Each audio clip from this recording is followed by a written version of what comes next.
Welcome to Keith Knight, Don't Tread on Anyone. Today we have Ben Stone. You can follow Ben at Bad Quaker Ben on Twitter. Definitely visit his website and check out his podcast, badquaker.com. And he has a book that I'd like to talk about that is free for download on PDF, and the audio is also free.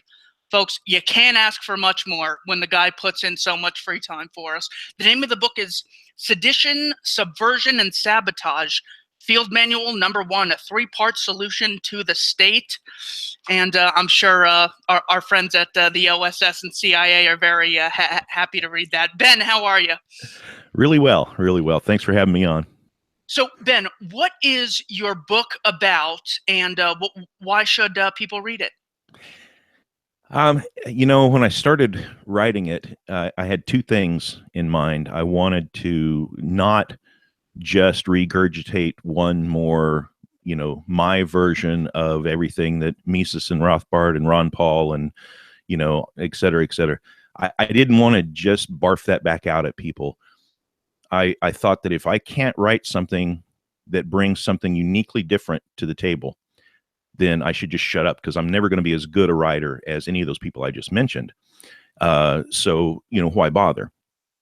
So that was off the table. I was not going to just regurgitate a bunch of basic, taxation is theft, we should be free, that kind of thing. And we were, at the time, my wife and I were on the road traveling, excuse me, in our motorhome. And we were going from place to place, and I was getting to meet a lot of people, not only liberty-oriented people, but we were at campgrounds, and there were, there would be a bunch of bikers at a campground, or there would be a bunch of old folks at a campground. There are a lot of old people that are full-time RVers and just go from campground to campground. So I got to talk to a lot of old veterans, from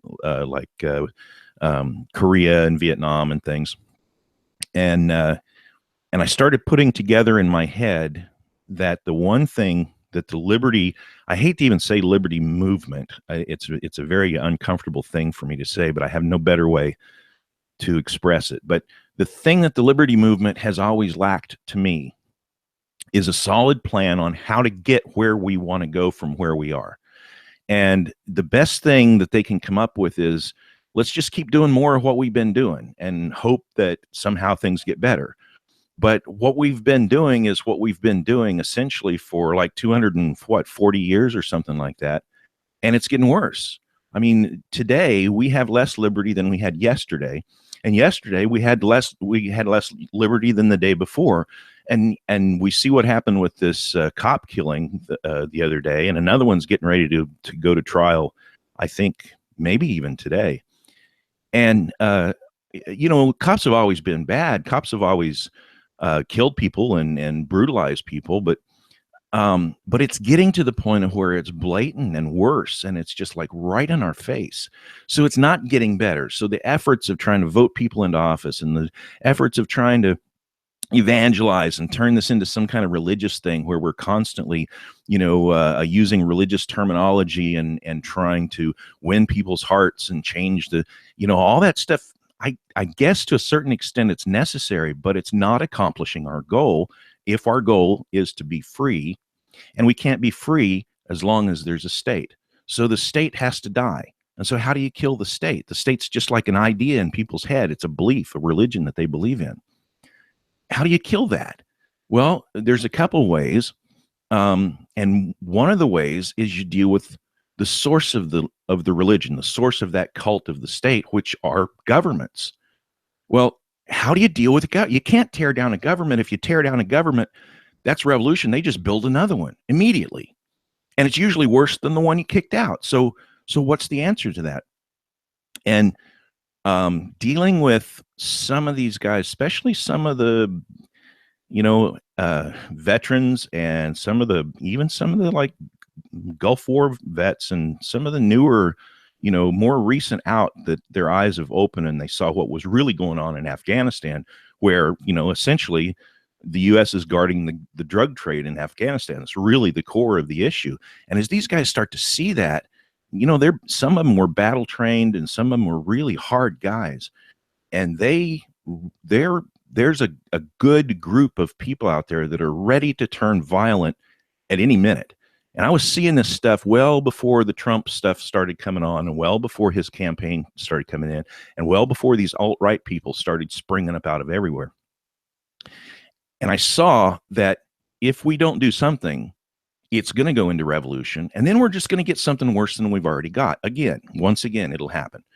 So, so I began taking this thing apart, and I thought, who knows how to kill a government better than anybody else? The government, the CIA, MI5. These guys know. They've been doing this for, almost 100 years. These guys have been professionals. The KGB and the Mossad, these guys know exactly how to take down a government. How do you take down a government without spending your own people to do it? And they know how to do that too. And so I started, and big influence here by Bill Bupert. I learned so much from Bill in the last few years. And so I began to pick Bill's mind and a couple other friends that he's got. I was fortunate enough to be in on a sort of an email chain where a couple of that ranking guys were talking about these very things.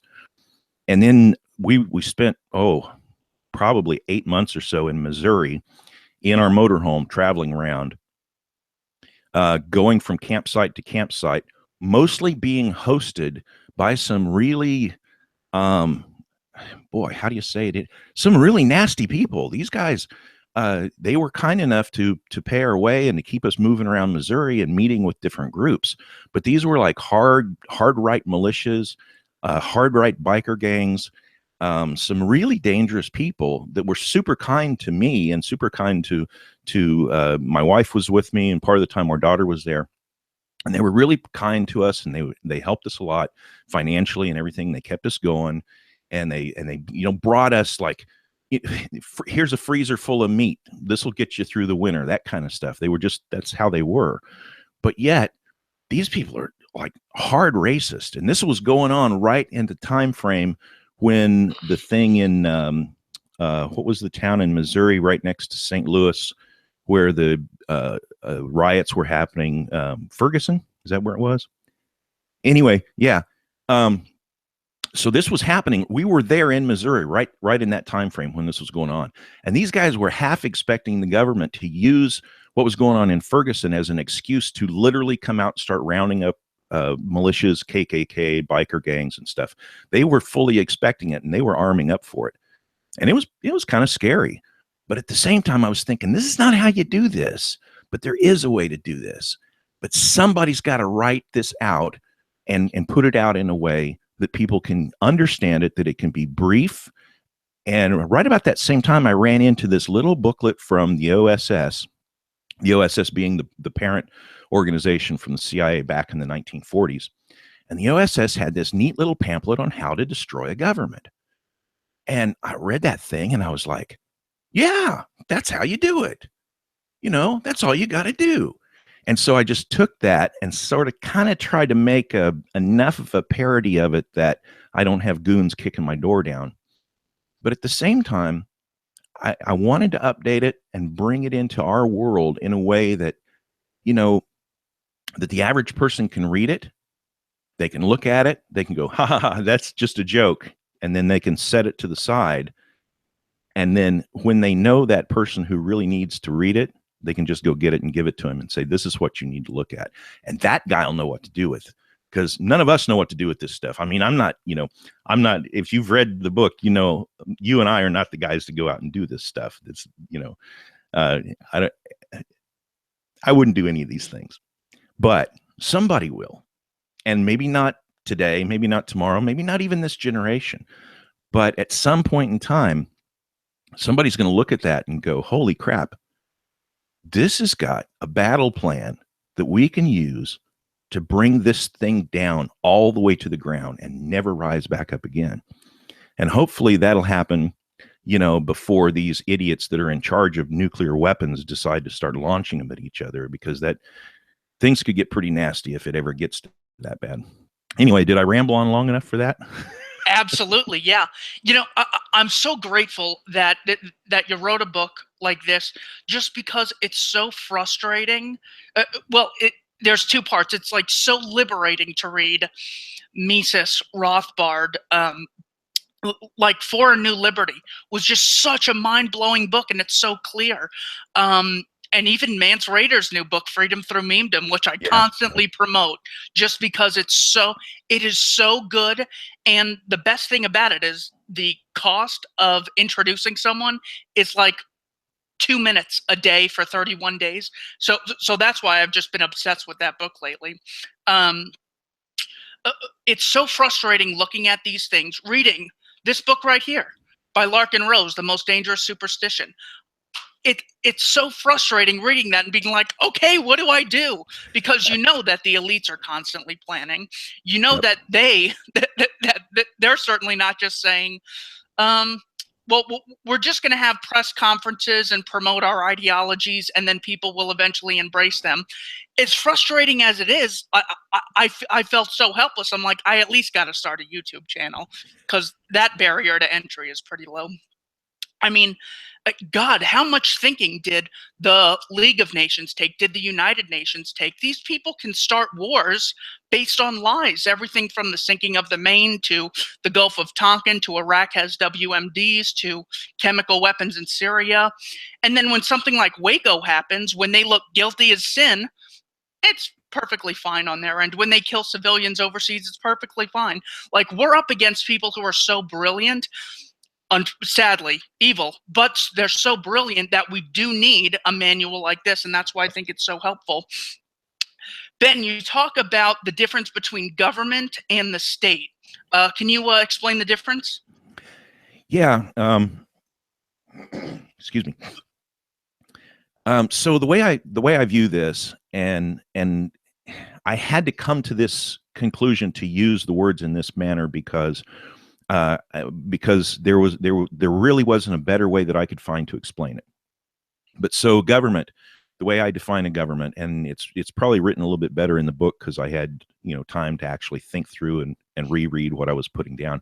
But government is kind of like all those people that go around in uniforms and you see them on TV and they're doing all these things. They're like flying airplanes and driving cars and coming through your neighborhood with their lights flashing and driving way too fast through your neighborhood and shooting innocent people in motels. And that's the government. It's all those guys and all that stuff. The equipment and the idols in Washington D.C., the monuments and the holy towers that they build for themselves, and all that stuff is the government. But the state, I capitalize with a capital S. And if anybody has read Tolkien, in his letters, he told his son, never capitalize the G in government because it doesn't deserve it. And then he went on later to say that he was actually politically an anarchist. But here's something I don't think that Tolkien grasped just from reading his writings. Although it's kind of there in the whole Lord of the Rings thing, but there's something beyond government. Government is the gang of thieves, the gang of thugs, that go around and do all these things. It's the actual people.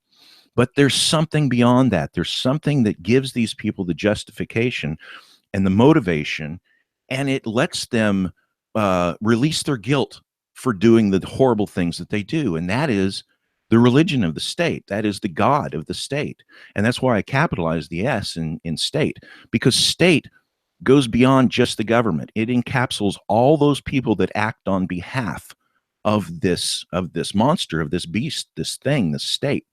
So that includes all the mouthpiece organizations, like the mainstream media and everybody, all the propagandists, the court, what I call the court historians, that come on PBS and do these long, beautiful, thoughtful, documentaries that are so heart-churning and yet take you right towards that religion of worshiping the state. It doesn't matter. They can, like Ken Burns does this wonderful thing on the Civil War, and he is so talented that he can wrench the hearts of people in the North and wrench the hearts of people in the South. And both of them look at that and go, wow, that was a fair treatment. No, it wasn't. You just got lied to from the beginning to the end, and you were just conned into coming to a conclusion that was absolutely false. But he's a master of it. So he's part of this. Not just him. I'm not just picking on Ken Burns, but all these people on Fox News, on CNN, there's no difference in any of them. And it goes beyond that. Like, who is backing all this? All the banking cartels, all the heads of the really giant corporations. You know, not the mom and pop operation. Maybe they're incorporated. Maybe they, you know, do this or that over there, but they're not really influencing this big thing that we're talking about. I mean, there are people with so much money that they tell Bill Gates where he can sit down. There's a really famous picture of what's his name, Prince Charles, standing nose to nose with one of the Rothschilds, and the guy's like poking his finger at him and says, you know, the caption is something like, I don't know, I'll try to, because there's variations of it, and some of them are fairly dirty, but it's basically, you know which one is the punk here. When you can do that to Prince Charles, you know who's really in charge. And that's it. I mean, it's guys like that. Those guys are not dumb. You don't have 200 or 300 billion dollars in personal wealth that's not even listed on Forbes. You don't have that kind of money and be dumb at the same time. That just doesn't happen. So like you were saying, these guys are brilliant. Not government. Government's not brilliant. Government is made up with a bunch of idiots. I mean, if you interact with them on almost any level, they're really incompetent, bumbling fools. But they're all part of this giant, mysterious thing that is the state.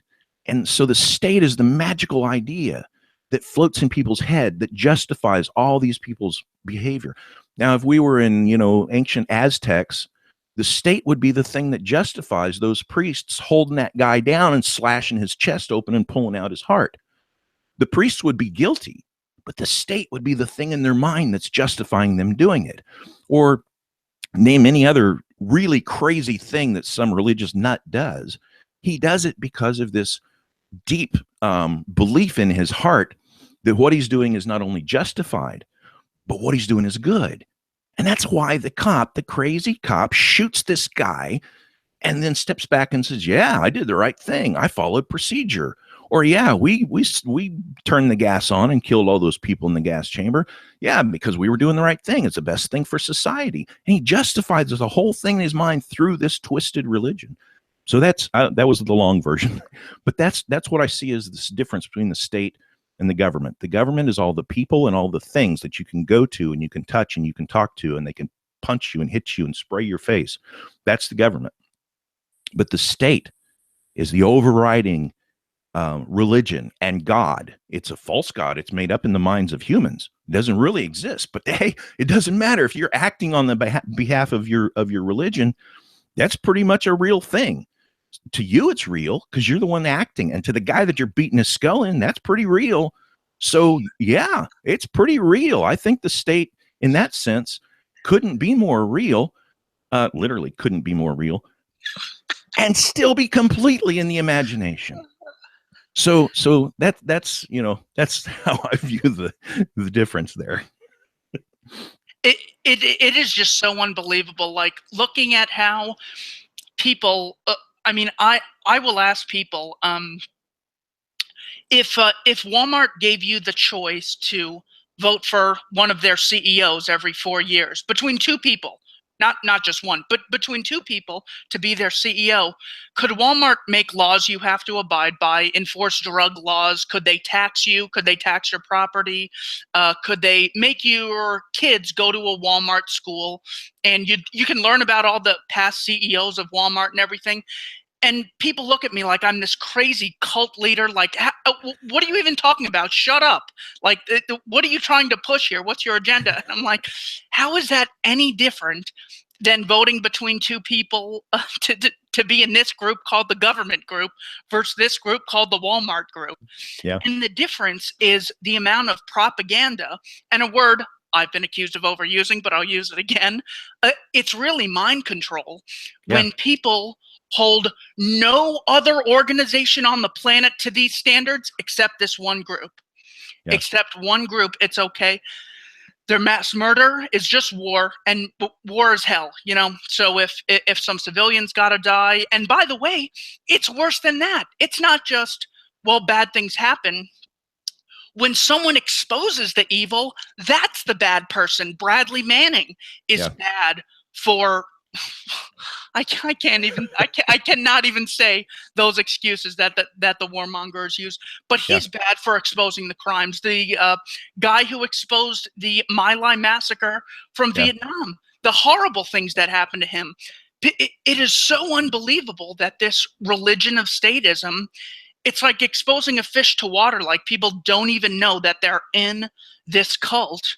And I went to Europe with a bunch of friends when I graduated high school, and when we're at the Vatican and one of the girls goes, haha, what if I just put on a funny looking hat, called myself Pope?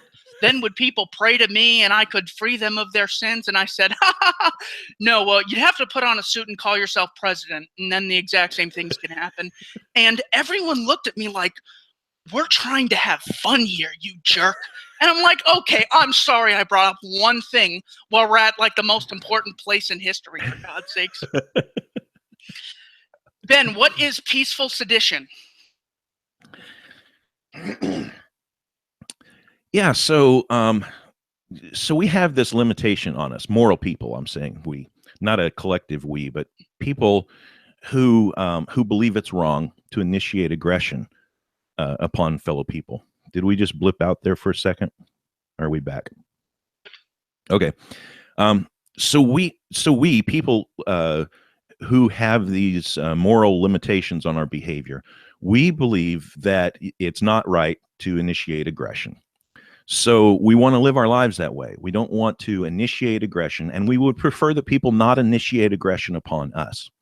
But of course, like for me, I have no problems at all with self-defense. Self-defense is not initiating aggression. Self-defense is when that aggression is coming at you, preferably if you can divert it before it strikes you, that's the best, because then you don't have to feel the pain. But one way or the other, to defend yourself from that aggression is not aggression. It's self-defense.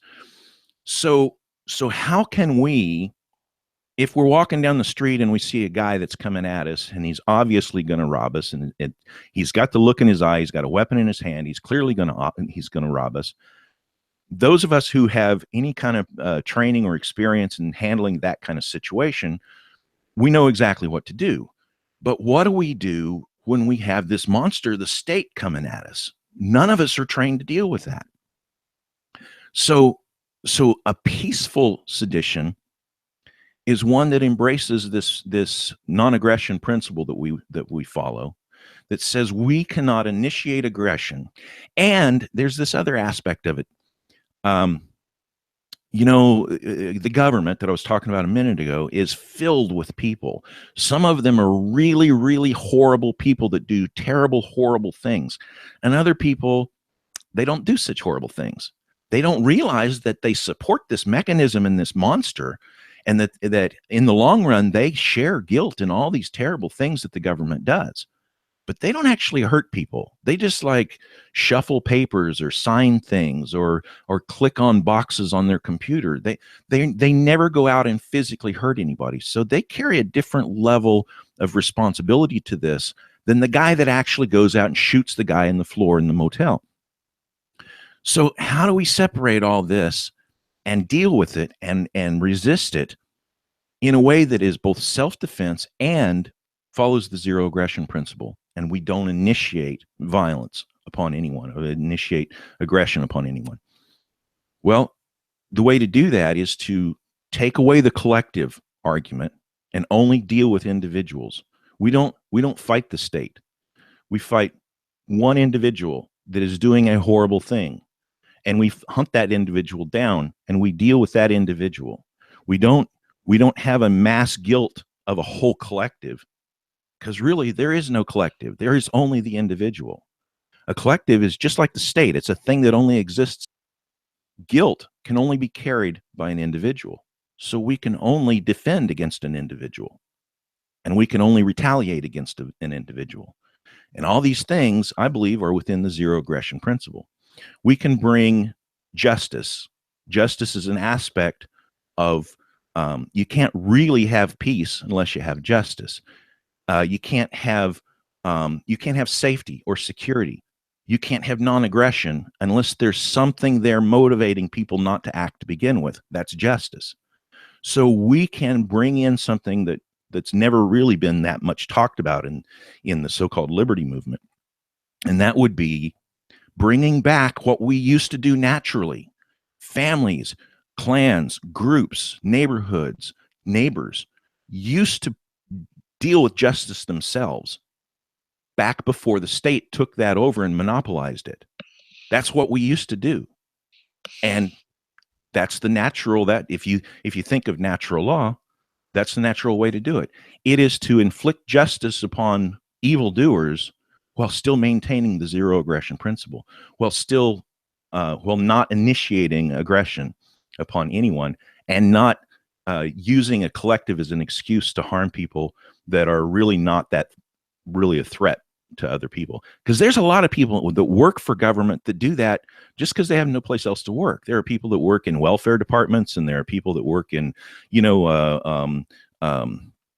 what are they called, where they take care of fleet vehicles for the government. That's all they do. They just change oil and clean windshield wipers and things like that. Well, that's not a person that can be judged on the same level as an actual guy flying an actual drone that drops an actual Hellfire missile into an actual house and kills actual human beings. There's a whole different specter there of how to judge these people. But that guy who's flying that drone, he needs to face justice. He needs it desperately, not for him personally, but for all the rest of us. We need for him to face justice. And we need for a guy who's in that trailer somewhere out in the Nevada desert, and he finds out, you know what? The guy that used to sit next to me over here, that thing happened to him because of XYZ. I don't want to be doing this anymore. And all of a sudden, these people, they stop. Not all of them. Some of them are going to continue. But many of them don't really want to do any of this stuff. They just don't have any other way. So we start on a small individual level, and we start bringing back justice to an aspect of the liberty movement. Was that too rough? Not at all. You know what I think would be a productive use of our time? Could we do a role play of you showing us how you would give justice to someone who, let's use me as the state aggressor, the government aggressor, and through peaceful sedition, if you could just walk us through questions you would ask me, how you would expose to me what I'm doing is wrong? Yeah, for we're talking about like where I'm communicating with a person, and it's just strictly a communication issue, right? Yes, absolutely. Sure. I mean, because so much of what we just have to do is talk to the people enforcing the religion of status, and just talk to them because they are the ones doing it. Yeah, and of course, first you have to have the person's attention. Excuse my mic here for a second. There we go. First, you have to have the person's attention, and that's all according to the person, because the person might be very easy to get their attention. You know, you can just say, "Hey, Bill, think about what you're doing for a minute. Let me just walk this through with you for a second, and let's talk about this." It might be that easy, or you might have to do something very dramatic to get his attention. And I think in the close to the end of my book, there's a scenario where some people, it's kind of a fictional account of where some people get a guy's attention in a way that he can't ignore it. And they lay down a timeline for him, and they say, now you're going to behave like this, or we'll come back and visit you, or somebody like us will come back and visit you. So that's kind of what you're talking about, right? Yeah, yeah. So if you could just assume that you have my attention, and I am, say, look, I'm a police officer, a tax collector, just someone who enforces all the laws, the drug laws and everything. I have a big belief in statism. What would you communicate to me? Um, After I got your attention, and trying to be as vague on that as possible while still being specific, um, and there was no doubt that you understood that I was essentially in control of the conversation. Now that kind of sounds a little aggressive, but especially with like police and government actors that are trained to control a situation, and that's what they do. When a cop comes into a situation, he's trained to control the situation, and if you either try to get control back, usually their tendency is to get violent. So so we've gone beyond that point in this scenario, and I have control of the situation, and you recognize that I have control, and we can imagine that in however way we want. So okay, so then I say to you, um, okay, now you understand what you do for a living. What you do is you take orders and you enforce laws that you may or may not agree with, and you set aside your morals to do that. And some of the things you do help people tremendously, but some of the things you do are nothing more than made up rules by politicians, politicians that if you met in real life, you would hate them. And do you think it's really moral for you to continue doing this? Because what we have to do here is we have to see that you are properly motivated to stop taking these orders and following these orders. And that might require people doing things to show you that it's in your best interest if you stop. All right, then. Yeah, yeah. I take orders, but that is for the people that don't benefit and that don't like it. That's why I love this country. Every 2, 4, and 6 years, we get to throw out the rascals and put one in ourselves, and they can enact the uh, the the public's will. So even though you might think that what I do is bad, or you may not like it, or you might look at the victims and just focus on the bad, I'm just enforcing the law.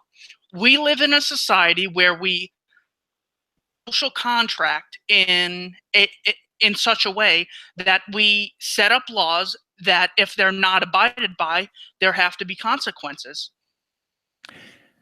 And we can do that. Um, the people I represent can do that. But the people you represent have shown consistently throughout history that they can't do that. So we're going to do it, and it's best if you don't get in the way, because we really don't want anything bad to happen to you. You're a very good person, and you are dedicated. Clearly, from what you just said, you care about people, and we care about you, and we don't want anything bad to happen to you. You know, it seems like what I get from you people all the time is you're very unappreciative of our system, of our society. You know, no one is stopping you from going to Somalia, from doing your own thing, from living like the Amish, excluded. Why do you have to, try changing us? We like our democracy. We like voting. Why do you think you need to be the vigilante in our society and start imposing your will on us?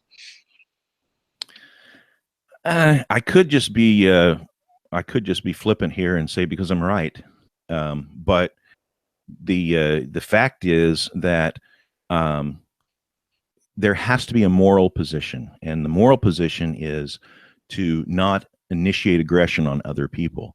And the moral stance is that if you have a person who initiates aggression on other people, then they have to pay a consequence for that. And when one person takes orders without considering the consequences of those orders, and they follow those orders blindly without questioning those orders, then that person is very often the initiator of the aggression. And that person in society, not the moral person who's not bothering anybody, but the actual person who's taking orders and who's following orders, is the one that's actually causing the problem. So whether we're talking about, you know, enforcing random edicts and random laws that involve arbitrarily deciding what a person can own and what they can't own, or where they can walk and where they can't walk, anything like that, that is that brings a person to initiate aggression upon another person just because they're following orders, then that order follower has to be taken out of the process. That's the only way. And eventually, if enough order takers are taken out of the process, then there'll be nobody left to follow orders. Sure, and that is so important. I mean, we try doing that to cops every once in a while. Yes, I broke a law, but see, here's a video of person X telling me to do so. They wouldn't say, "Oh, I'm so sorry to bug you. Go on, go on. I'm going to find that person who told you to do it." Of course not. It on a very realistic level that the person performing the action is more morally responsible than the person who told them to do it, assuming they did tell them. Correct. So that is so important, yet it's very difficult to really embrace, because it's almost easy to say, John McCain, Donald Trump, Barack Obama, George Soros, the Rothschilds, those bastards are evil. Okay, but it's so much more real when it's a police officer who's a little more like you, who's not on TV as much, and it's so much more direct. Like, when I meet a police officer that's a friend of the family, I'm just like, God, I don't want to tell this guy how I feel, but in some indirect way, I want to ask him, I'm curious, so it's only okay to do things that are legal. Was the American Revolution legal? Was the Underground Railroad illegal? Why are we always cheering for people who do illegal things in movies, yet they're moral? Whenever we see someone killed, we don't say, what geographical area did that murder take place on, and what are the laws, and when were those laws passed, and was there a trial, and was there a vote before they lynched this guy? We never take any of that garbage into consideration unless we're under the most dangerous superstition, as Larkin Right. Rose likes to call it, of believing in the state. What is simple sabotage? And this is almost straight out of the OSS's field manual. They had a wide array of things that would just sort of gum up the gears of the working mechanisms of not only the government, but of the underlying society that supports the government. So it could be anything little from, I quote in my book, I quote Homer Simpson, the vast brilliance of Homer Simpson. He says, Lisa, you don't go on strike. You go in every day and just do a really crappy job. and I remember when I first heard him say that, I was like, yeah, Homer's brilliant. But that's kind of like the easiest level of simple sabotage. It's creating a work environment. Let's assume that you work at some job that either supports, let's say, the military-industrial complex, or you have that stupid government job where you're just shuffling papers, or you're moving things around the office, or you're dumping waste baskets in a government office, or you're in one of those giant mega corporations that support government and live off of government, that couldn't exist without the handouts from government that these giant mega corporations get. Or you're stuck in the banking complex. You don't want to work there, but you work there. Well, there are little things you can do to just make this whole process slow down and go worse. The papers that come across your desk, maybe they come across your desk a little slower than they should. Maybe you take a little bit longer breaks than you should. Don't do anything to get fired. Don't do anything to really get reprimanded or to lose money or to, nothing like that. Just don't do it as good as you could. And if you get the opportunity to slow things down, you can. Now, that's the simplest level of simple sabotage. And then it goes up higher, Well, I could just do this one thing over here, and this one exit door won't work very good, and it'll cause people to start using that other exit door, and then people jam into that door, and now I've slowed all of them down every single day. And all it took was, a little bottle of Loctite, and all of a sudden this door works and that one doesn't. And now I'm not just slowing down my labor, I'm slowing down dozens of people every day. And there are millions of us around the world who believe exactly like we believe, that maybe they haven't fully fleshed out the ideas of anarcho-capitalism or libertarianism or anarchy, or maybe they haven't fully fleshed these things out. But if we could get a significant portion, now I'm talking like 1/8 of 1% of workers slowing down something, then all of a sudden the whole thing starts to get a little wobbly. There's a guy that I quote in the book who is an analyst, I believe he's with Yale or somebody like that. I can't remember because I don't have it right in front of me at the time. But he was quoting another analyst that was talking about government. And he said, and he's warning people in government. This is a government guy warning people in government. And he says this whole thing is all teetering like it's balanced on a point. And all it needs is a good shove, and the whole mess will fall over as soon as the masses out there figure out that all they have to do is give this thing a shove. It's all coming down. We all see these pictures of the meme of the pyramid of all us little people holding up, and there's fewer and fewer until you get to the top, to the elite, and then there's just a couple guys up there really enjoying life. Well, we're down here crushed by the weight of the pyramid, and that's true. But the other thing is, in a very real sense, the governments are so big and bloated that their overhead is hanging over them, and they're balancing on tiny little weak ankles. And if we can just walk up, I use in the book the metaphor of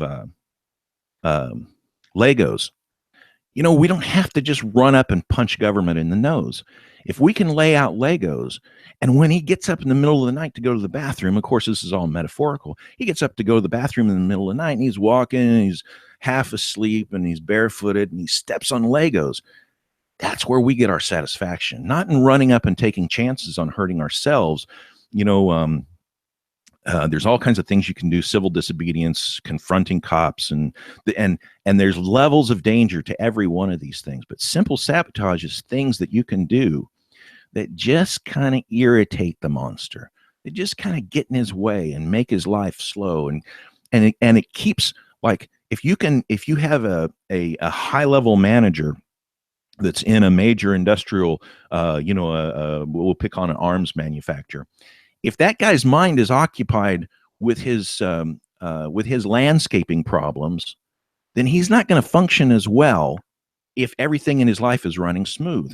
And if we got an anarchist who does landscaping and is able to land that guy as a customer and get money from him, and all the time just irritating and messing with them and constantly doing the landscaping wrong, not enough to get fired, but enough to get the guy constantly thinking about his landscaping, then he's not thinking about, building bombs to kill people.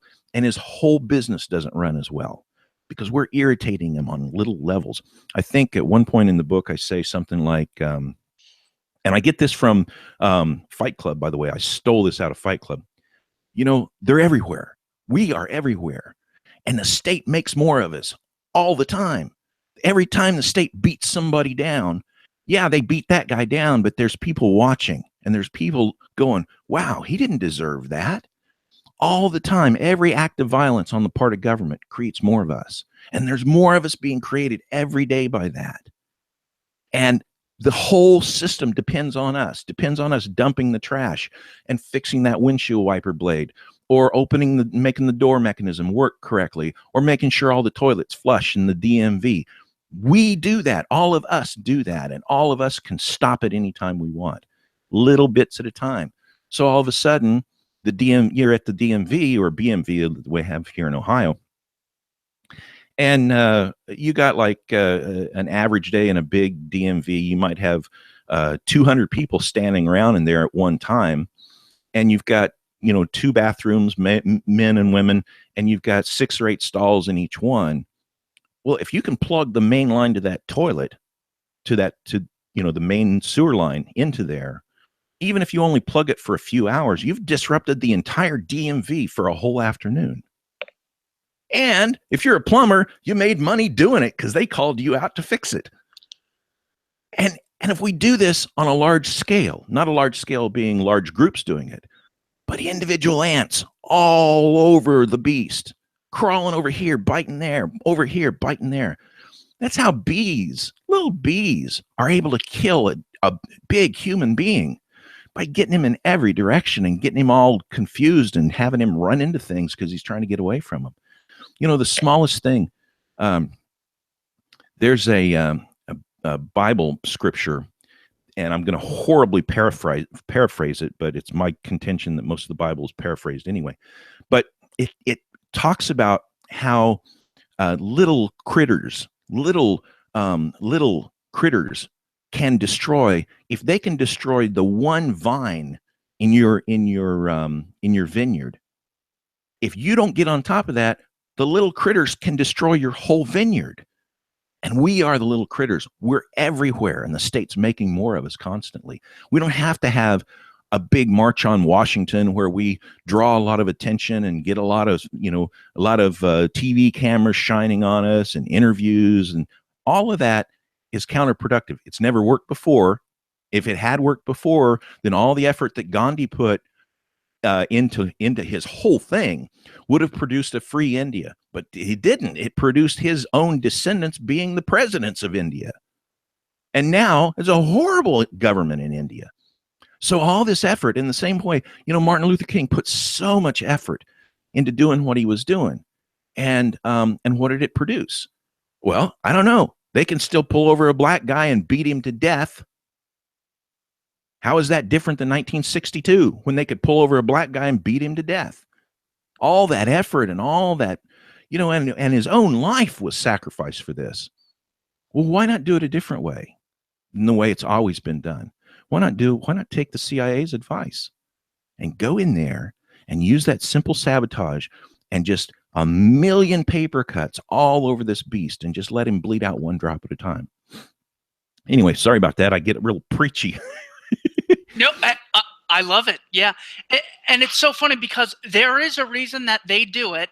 And if you read, there's a great book by Governor Jesse Ventura, 63 documents the government doesn't want you to read.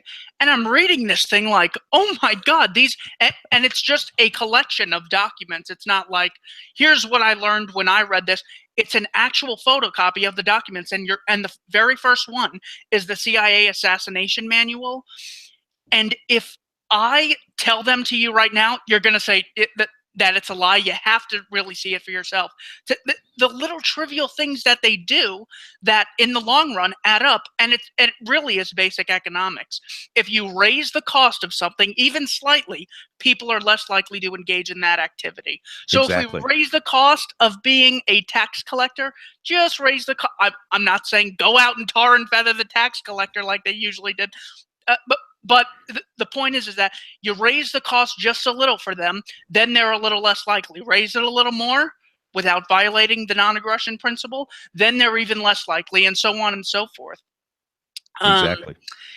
There's a great video on the power that people have. You were talking about governments, like it's like this plank that they're standing on over the cliff, and a bunch of other people are standing on the plank holding it up. And if a few of them just move off, this person falls down the cliff. Right. Larkin Rose's video, The Tiny Dot, perfectly illustrates that. Yeah. It's like this big blob of people that keep obeying this one thing. But this little tiny dot, it's like in our minds, for some reason, it has legitimacy because we just picture the Pentagon and the Washington Monument, and they're like, "Oh, that's government. That's legitimate. These are that represents me. That's us. That's something that I'm with."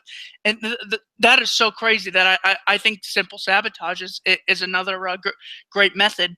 And the last part of your book is ethics-based selective irregular warfare. What is that? Yeah, that's the part that I intentionally made that the shortest of the 3 parts of the book, because I want people to leap to a lot of conclusions without me specifically saying that. But essentially,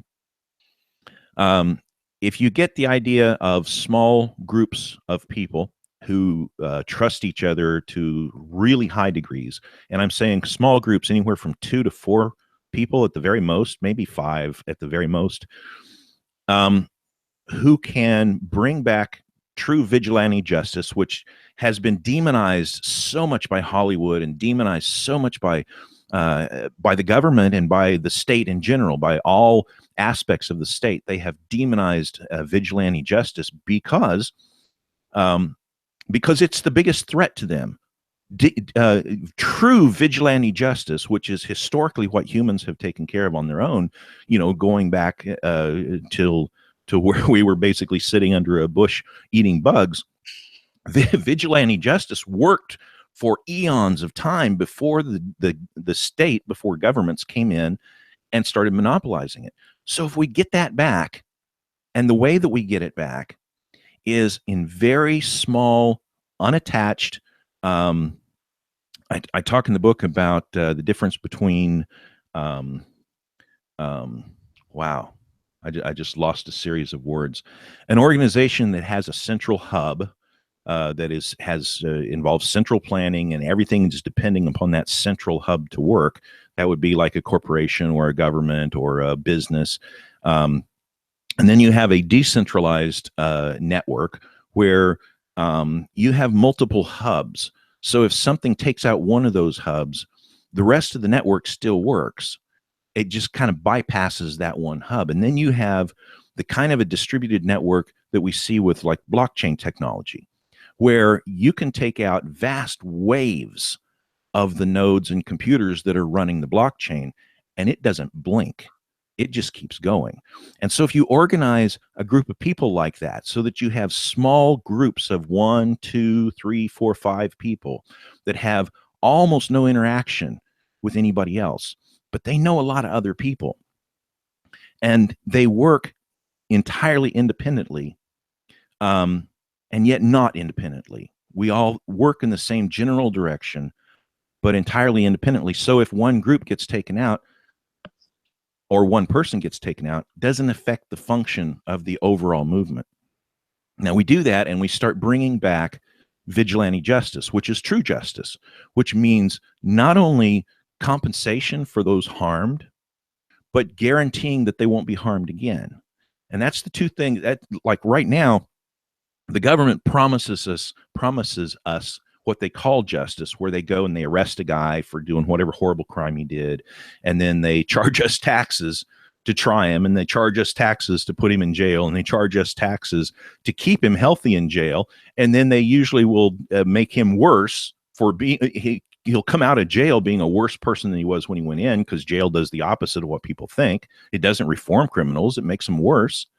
So the government just charged us all this money to create a worse criminal than we had to begin with, and the victim of the crime never got paid back. He has to go through a whole different set of courts to try to get compensation from a guy who's been in jail for the last how many years. Well, he's not going to get anything back from that dude. That dude's been sitting in jail getting everything paid for him. So right now we don't have true protection. They don't stop the event from happening before it happens. They don't guarantee that it won't happen again, even by the same criminal, and they do not make sure that the victim gets compensated. And there's no motivation for other criminals not to behave that way, because the vast majority of criminals are never caught anyway. Most of what is in jails are people who were doing little things that shouldn't be criminalized, like, owning pot or whatever. So these little groups begin doing that, servicing who they can service, and bringing true justice back in, one drop at a time, one paper cut at a time. And these guys, now different from simple sabotage, these guys have to be of a completely different mindset, and there's not gonna be very many of them, because there's just not very many people that can do that kind of a job and still go to sleep at night, wake up in the morning, shave if that's what they do, wash their face, water their lawn, pet their dog, and then go and do the things that you have to do to bring true justice. I'll just say this guy, the cop that was released, the charges were dropped on him for executing that dude in the motel. Even his address has been publicly put out on the internet. Even his cell phone number I saw it. His cell phone number was put out on the internet. Justice is never going to come through the government, but justice can happen by individuals acting. And individuals are the moral way for things to be done. Collectives cannot do things morally because collectives are not a person, but individuals can bring justice. I don't know if I said that vague enough or if I'm going to have my front door kicked in at any moment, but I think you understand what I'm saying. That's the only way justice can take place. If, I'll put it this way. This is something that all the local prosecutor and all the locals here know about. So I'm not saying anything here that is not news. So this was 2002. I'll make this a quick story. 2002, I had this weirdo that ran into my wife's name on some list somewhere and got our home phone number. And my wife's name, married name, matched a name of a girl that he knew in high school, like, I don't know, 30 years ago or whatever. And in a drunken state in the middle of the night, he got it into his mind that it was the same person. And he called our house.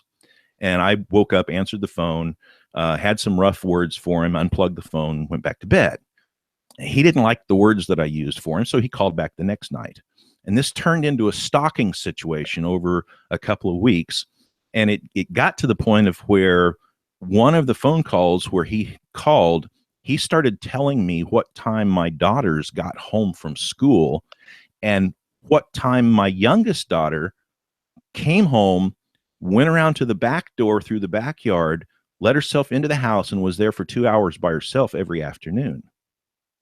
And as he was telling me this, now I had already done all the things you're supposed to do. This was, like I say, this was like 2002. So this was, I was still thinking, maybe the police will help me. So I had called the police. I had called the phone company. I had taken all the steps. The phone company was recording the calls that were coming in on my phone. And at the end of each call, I would have to hit a code on the phone, and it would store his last call so that they could pull it back up for evidence later after he did something, right? So that night it became obvious to me that he had changed his stalking from just calling the house trying to talk to my wife to now he was physically stalking my daughter. I stopped relying on the police and I took care of the situation myself. And I can personally guarantee he will never do that again. He will never stalk a young girl ever again. Now, it cost me dearly in my health because I got busted up pretty bad over it, but I won. And he will never do that again. That's justice, Arizona. That's how justice is done. Don't depend on the courts because they will never, never, never give it to you. Justice is on a personal basis. How's that? It's so incredible. Like the word vigilante just it's still in my mind. I hear it and I think negative, because all throughout school it was like, oh, yeah, that guy's a vigilante. No argument needed. I don't even need to know the details of the situation. Stop right there. He's a bad guy. There's a Dr. Phil episode. This guy has a PhD, mind you, has his own show, millions of viewers. And he just looks at this guy and goes, so you just like to take the law into your own hands? He doesn't even critique the methods that this guy used, whether or not he was wrong in the first place, whether or not the police did their job, whether or not you should have to pay taxes to a group that doesn't do the job they promise you to. Dr. Phil just goes, oh, you're a vigilante. And I'm watching this and I'm like, there's not even any thought put into that term anymore. It's just incredible. But I love the real solutions. That's it's so cool to have someone really lay out some methods of us to achieve this idea that unfortunately is just an idea as of now. I remember a long time ago you made a post about one of the American priest class individuals, and that priest was George Washington. You had some negative things to say about him. I wanted to hear, what are some of the biggest myths in U.S. history that we just sort of take for granted, or even people in the freedom community say, I know the true story about this, but even that's not the real story. What are some of the biggest U.S. history myths you got for us? Yeah, the name of the book leaves my mind at the moment, but there's a Murray Rothbard. It used to be a 3 volumes, or maybe a four volume set. I think it was a 4-volume set. That was about the North America from the time of the earliest English colonies until until about the time of the signing of the Constitution and the establishment of the U.S. government. And if you read through that, first off, it's got some great stories in it, but you start to realize that George Washington was really a bad guy. And then again, let's go back to Bill Buford. I learned so much from Bill. Bill and I have talked about some military tactics and stuff like this, and his influence on me caused me to start really going back and looking at George Washington from a military point of view. And the guy was a horrible commander. He could do one thing really, really good, and that was retreat. He had one battle victory that was really pretty amazing, where he didn't like to do it. He didn't want to do it, but in the middle of the night, they attacked a camp of, on Christmas Eve night, they attacked a camp of Hessians and won, but he hated that kind of warfare. And they immediately ran away as soon as they got done with that battle. They could have faced British regulars that were just a couple miles down the road, caught them by surprise and done the same to them. But no, Washington got his one battle and he ran away. Other than that, and Yorktown, which could basically be credited to the French and not the American soldiers. Other than that, Washington did almost nothing but run. Every time he got in a battle, he ran. That's all he could do, because if he would have stayed, he would have lost. And this is the guy that's supposed to be the father of our country. And yet, his the Indians referred to him, and I can't remember the name right now, but you can Wikipedia this and find it. The Indians referred to him as he who burns towns. And this is kind of odd, because he didn't burn any, white people's towns. But what we don't seem to want to remember in history, that he actually did go across upstate New York to peaceful Indians who were not involved in the war and burn their towns so that their supplies could not be taken by British soldiers who might come down through New York and invade. He was worried that in the middle of the winter, the British would come down from Montreal and invade New York. So to prevent them from having supplies, he went through and burned Indian villages so that the Indian villages wouldn't have winter supplies. Now, this is the kind of guy we're talking about. Like, we read about Custer And we think, well, that guy is pretty dirty. He's a pretty bad guy. And we read about others like the slaughter at Wounded Knee, and we read about these things, and we're like, man, some of these guys treated the Indians pretty bad. Yeah, like Washington. There's not a whole lot worse you can do than going in and burning a village in upstate New York in the middle of winter and taking out all of their supplies and doing so. You basically murdered all the civilians that were there. And these are people who were not even in the war. They were strictly, they had not taken one side or the other.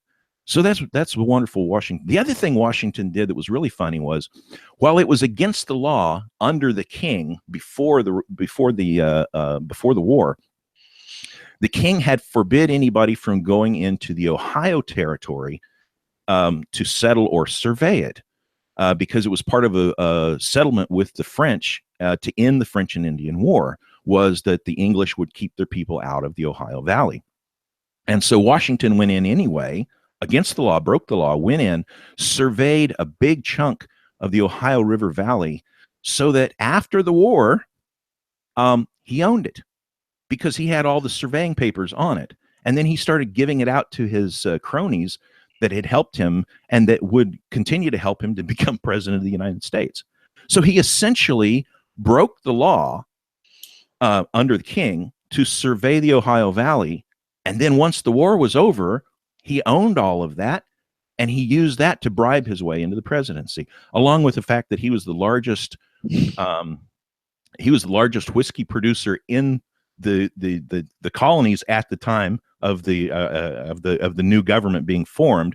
And so when it was election time to see who was going to be elected this new president, he was offering a mug of whiskey to everybody who would come down and vote for him. I'd almost vote for him for a mug of whiskey. Not quite. But I can certainly see how that would be a temptation. And, everybody's okay with that. He was bribing people with a mug of whiskey for a vote, and he got elected. Well, what do you know? I could probably get elected. And at least I know in Appalachia I could get elected, and that's my family is in that area. I can guarantee I can get elected if I give out a whole mug of whiskey with every vote. But anyway, that's just one example. That's one guy. And you can go on. I mean, Jefferson, the Liberty people just love Jefferson, until you start talking about his slave ownership, and they'll start making all kinds of excuses for it. Well, yeah. Well, then why did he go on and own slaves that were his own children? Why didn't he turn them loose?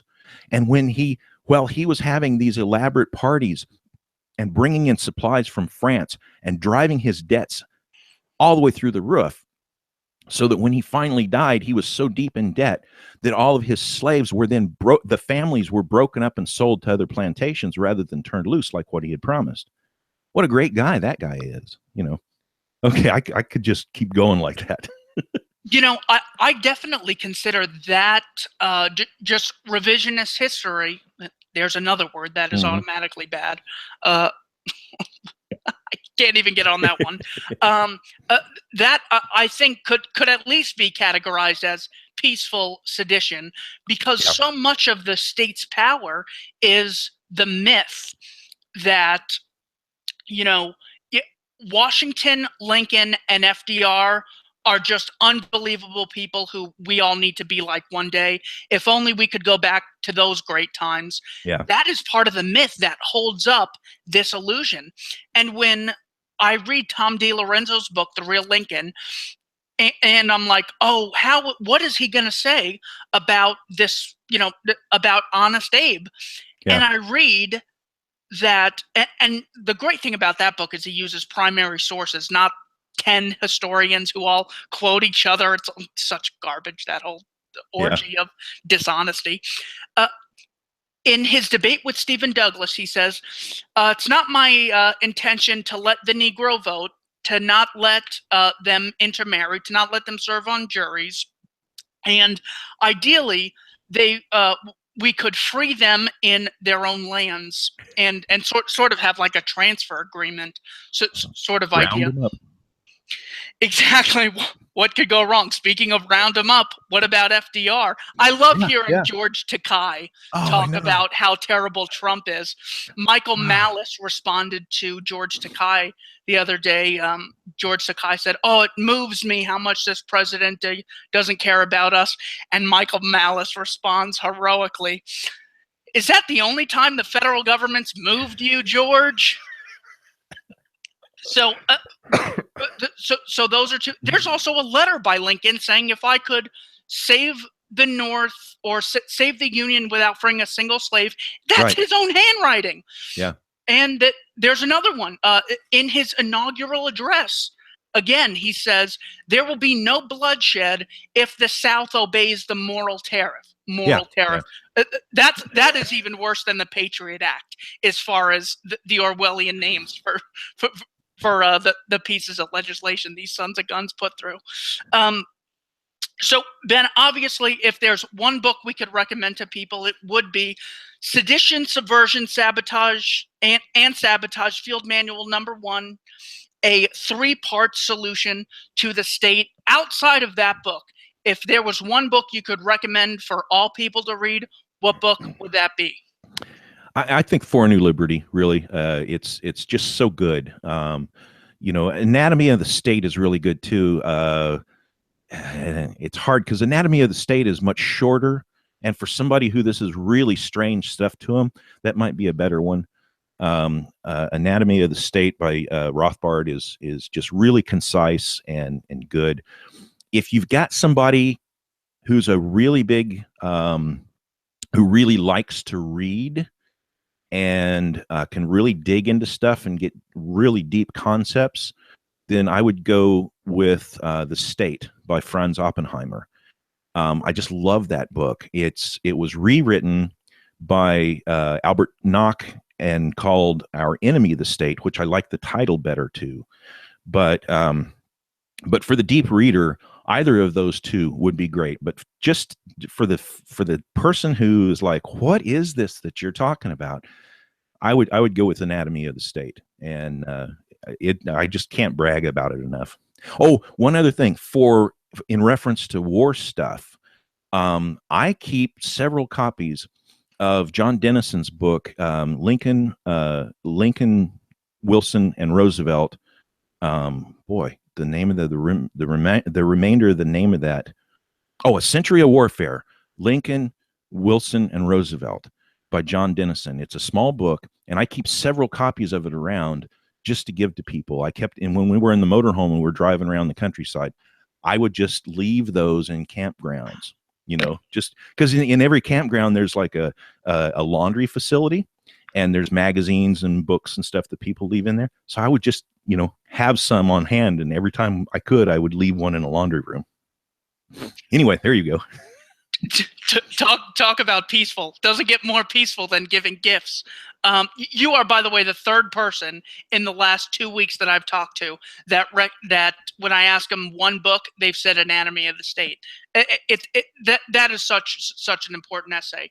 Yeah. But Ben, is there anything else? I do want to close out. Thank you for your time. I see we've gone much longer than I had planned. Any final words you want to get through? Anything about your book, your website, upcoming events you got going on? This is really random, and it could take us off on another 2, 3, 4 hour tangent, and I'm not trying to make it do that. But if I could give one word of encouragement to the folks out there listening, I would say, don't build up great men, great leaders, and build them up to the point of where you think they can do no wrong. This is how the myth of Washington got to be what it is today.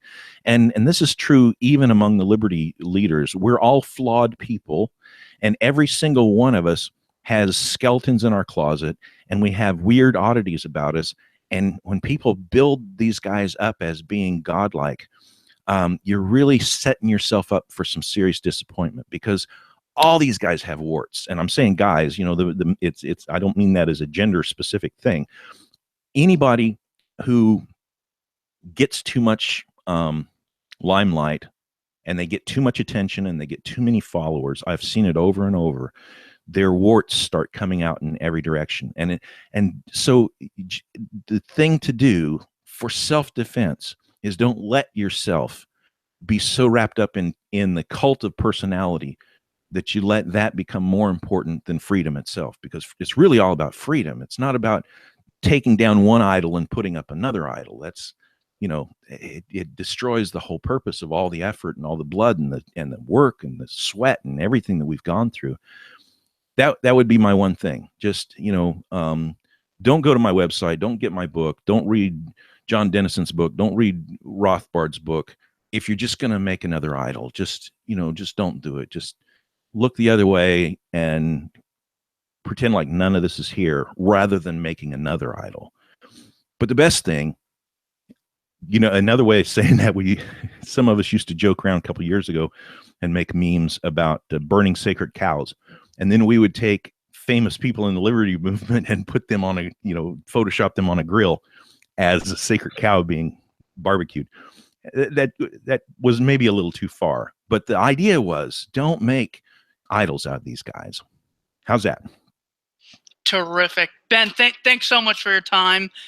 Great summary of the book, and I love the advice at the end. Really appreciate everything. So obviously take that advice, but also follow Ben at Bad Quaker Ben on Twitter. Visit his website, badquaker.com, where you can download his book for free and listen to the audio. Sedition, Subversion, and Sabotage Field Manual #1, a 3-part solution to the state. Ben, thanks so much for your time. Thank you.